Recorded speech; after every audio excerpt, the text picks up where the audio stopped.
ઇઝરાયલના હુમલાના જવાબમાં ઈરાને આખી રાત મિસાઇલો ઝીંકી, એકનું મોત અને ઘાયલ. મિડલ ઈસ્ટમાં જેનો ભય હતો એ જ થઈ રહ્યું છે. ઇઝરાયલના હુમલા બાદ ઈરાનના વળતા પ્રહારથી વિશ્વ વધુ એક યુદ્ધના દરવાજે ઊભું છે. ઇઝરાયલ દ્વારા ઈરાનના સૈન્ય ઠેકાણા પર એર સ્ટ્રાઇક બાદ ઈરાને પણ ઇઝરાયલ પર મિસાઇલથી હુમલા શરૂ કરી દીધા છે.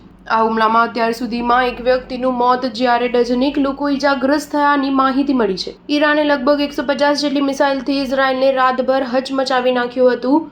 અહેવાલ અનુસાર ઈરાને ઇઝરાયલ પર 100 થી વધુ મિસાઇલથી હુમલો કર્યો છે. ઈરાન દ્વારા હુમલાને ઓપરેશન ટ્રુ પ્રોમિસ 3 નામ આપવામાં આવ્યું છે.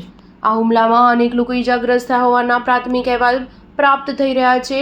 IRGCએ સત્તાવાર નિવેદન જાહેર કર્યું છે કે ઇઝરાયેલે કરેલા હુમલાના જવાબમાં ઈરાને સશક્ત અને સટીક કાર્યવાહી કરી છે.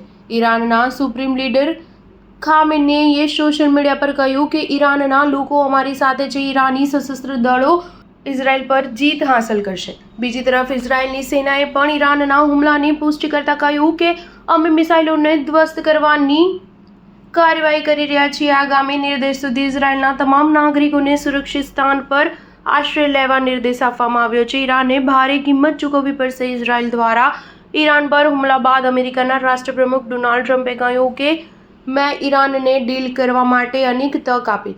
ઈરાનને બચવું હોત તો હજુ સમય છે. નરસંહારને રોકવા માટે ડીલ કરી લેવી જોઈએ, નહીંતર હજુ યોજનાબદ્ધ અને ક્રૂર હુમલા થશે. સ્ટાર ન્યૂઝ 7 હંમેશા સચ્ચાઈની સાથે.